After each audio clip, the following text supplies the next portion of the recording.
behind the scenes with future country rock blues kings and queens. Discover them first with Palm Mash TV. Palm Mash TV.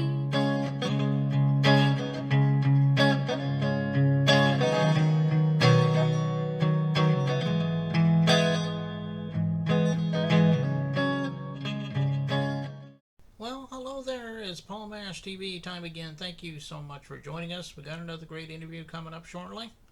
But don't forget about those subscribe button and bell buttons below you there. Anytime you click those, you'll always be notified of any new episodes coming your way.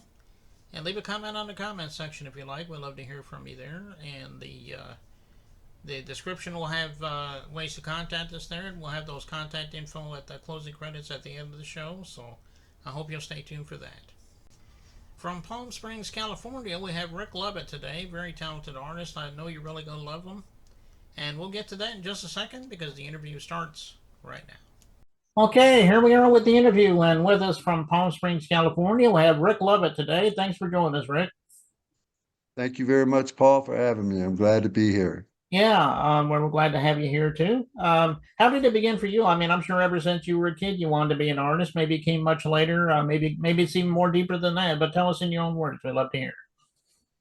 Well, when I was a kid growing up, I'm the 10th kid in a family of 10.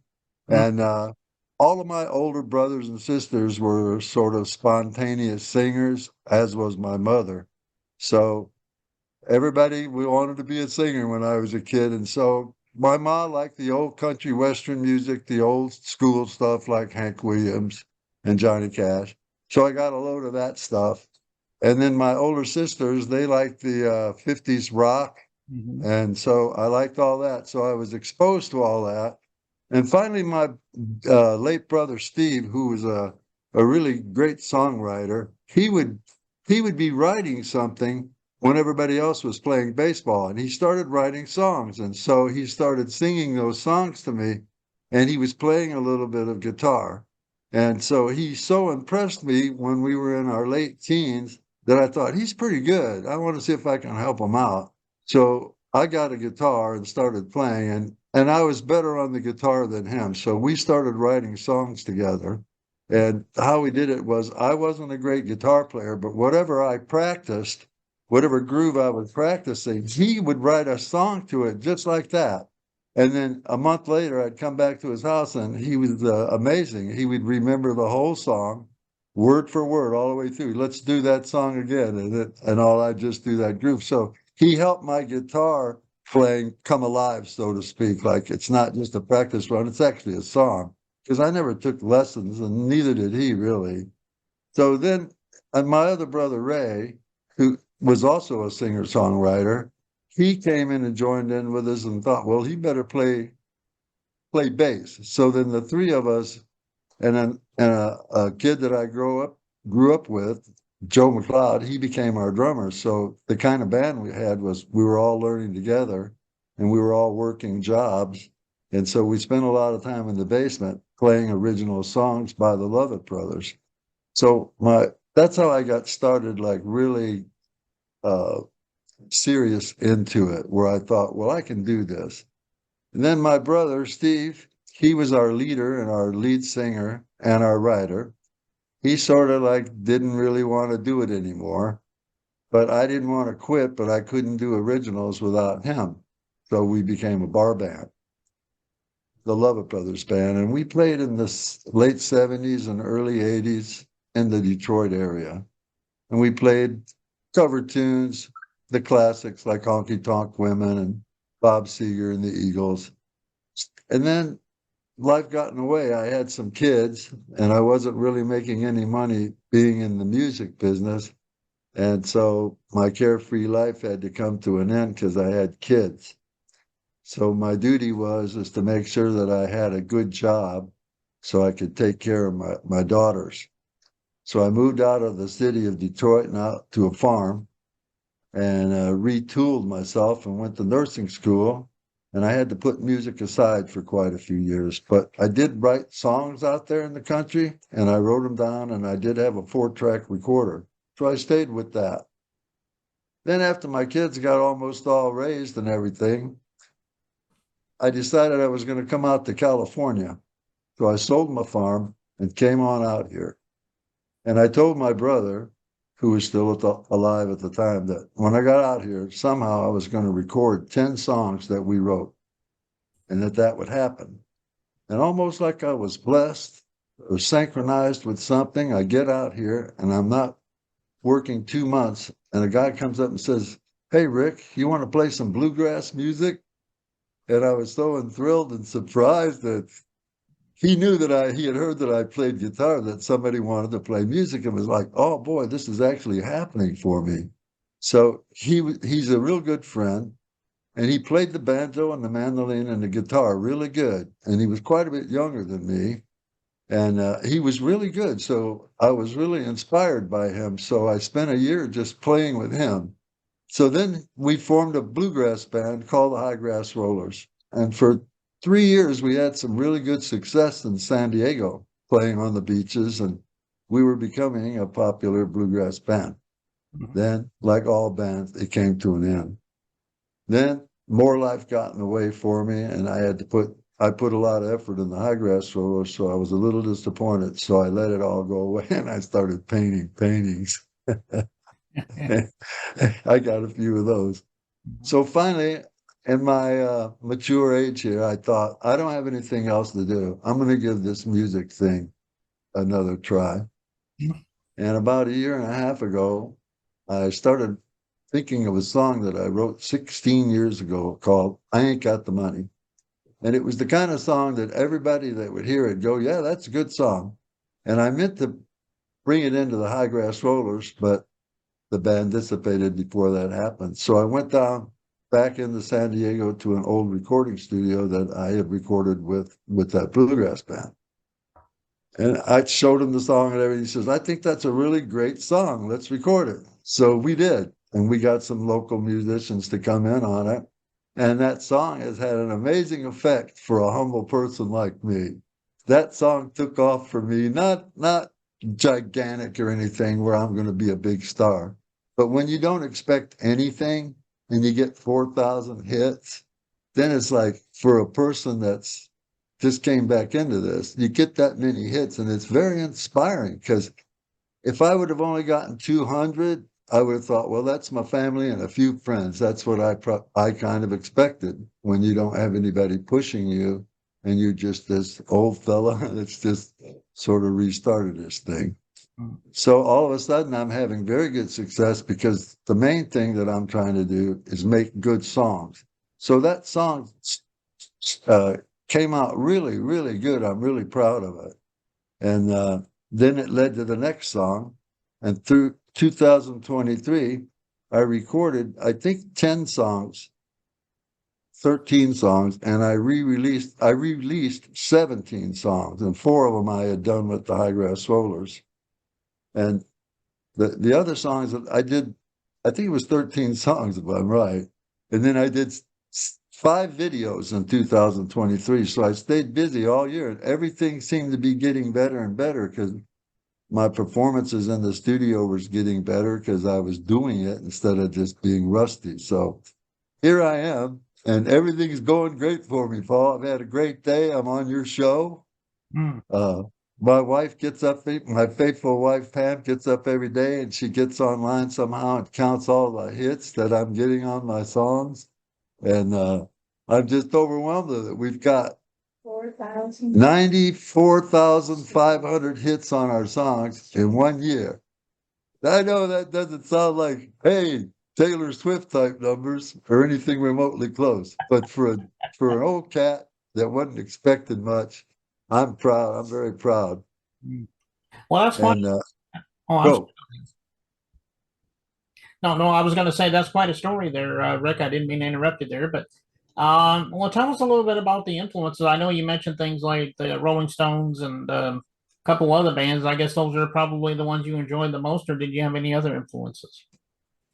well, if I go back and I'm a mature guy over all of the musical times, the eras of music, I think my favorite era of music would be like from 1959 to 1966, country western music, when Johnny Cash, Porter Wagner, Buck Owens.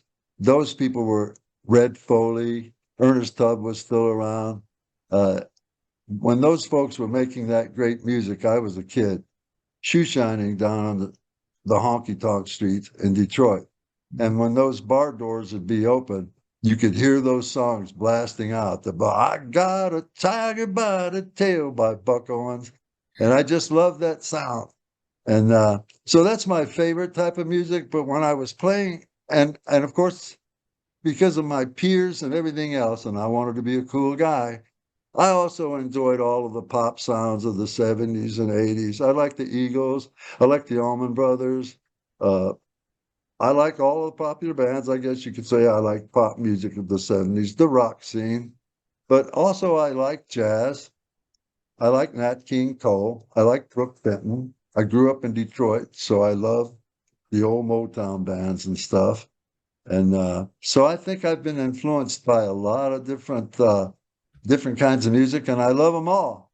And so I think when I'm writing songs, I think I come out more country. And I've been told that, hey, you know what? I'm trying to figure out where you're coming from, and it sounds like old '60s country music or something. And I'm thinking, well, that's probably because that's the kind of music I like the most.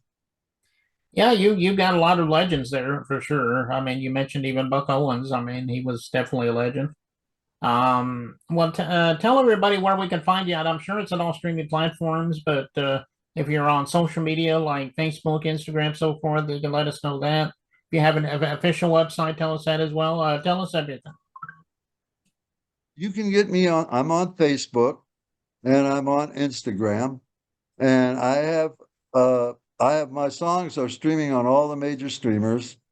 I got 6 videos on YouTube under at Rick Lovett YouTube, Rick Lovett videos on YouTube, and Rick Lovett topic. You'll get my songs without the videos. In the future, I'm going to be working on a website with Caden Gordon, and but until then, I don't have a website, but I'm serious about getting one. Okay, well, Caden Gordon, he's got me a lot of great artists like yourself on the show, so I just thought I'd give him a shout out there. And so anyway, get out there to those streaming platforms and all those places to look up Rick Lovett. I know he would love you for that. And this video, this is probably one of those you were mentioning that you did last year. It's called The Guitar Song.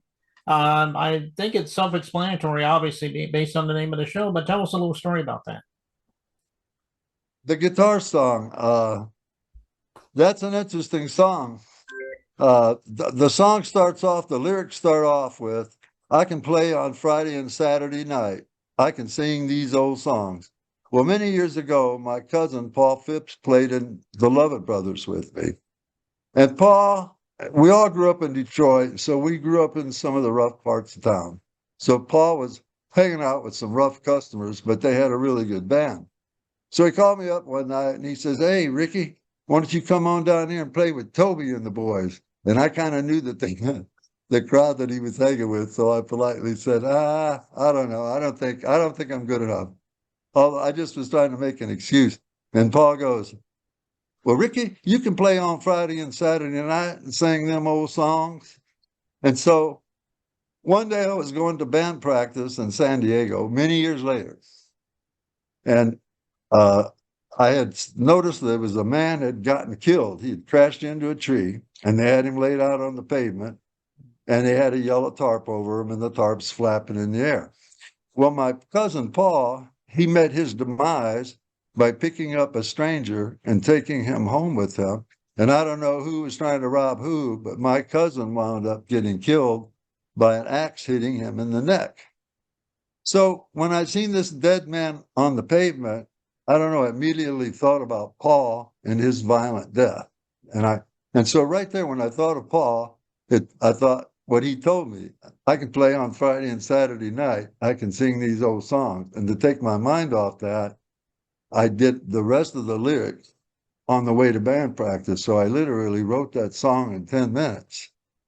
But it's crazy that I was inspired by that dead guy laying on the ground there. And my cousin, who had been murdered rightly or wrongly, killed for some reason or another violently, how I connected those two things. It just flashed in there that about Paul's death, and then I can play on Friday and Saturday night. So that was about that song I wrote about maybe 20 years ago. And I was going to do it with the bluegrass band that I was in, but that band was coming to an end at that point. Excuse me. And I didn't get a chance to do it with them. So so I just retooled it to sound more rock like.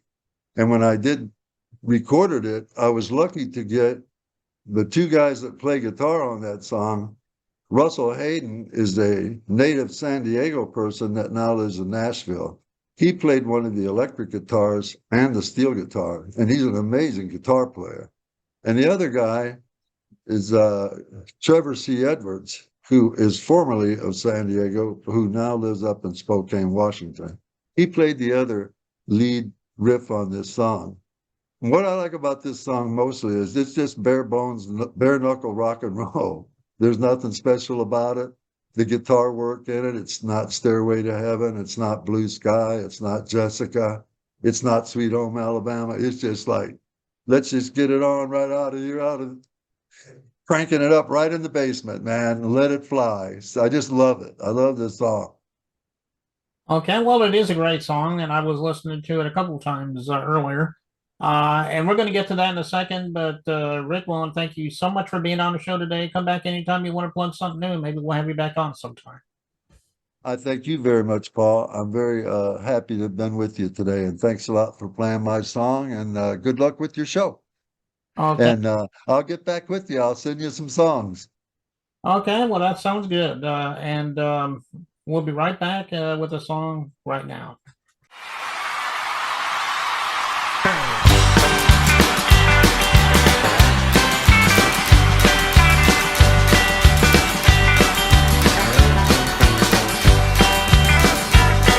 I can play on Friday and Saturday night. I can sing these old songs. I don't give a rip if the words ain't right. I'm having some fun tonight.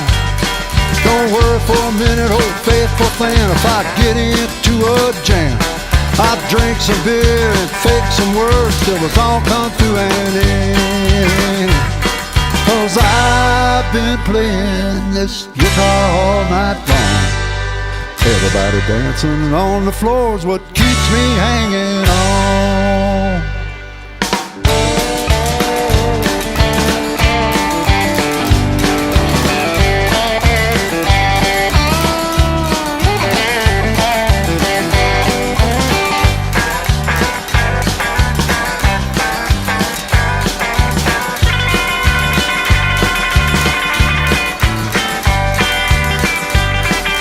I had me a job working 9 to 5. I couldn't wait till I got off. At quitting time, I headed home and picked that guitar up. I went on down to the bar and I found my rowdy friend. We all tuned up and let it rock and roll up to the end. 'Cause I've been playing this guitar all night long. Everybody dancing on the floor is what keeps me hanging on.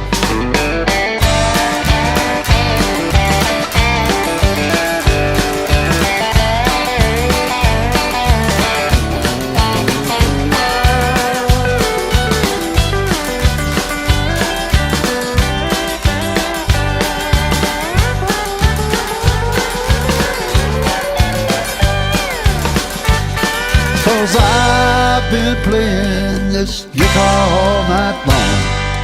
Everybody dancing on the floor is what keeps me hanging on. And the bartender said, we're gonna shut you down. All the music ends at 2 a.m. You don't have to go home, but you can't stay here.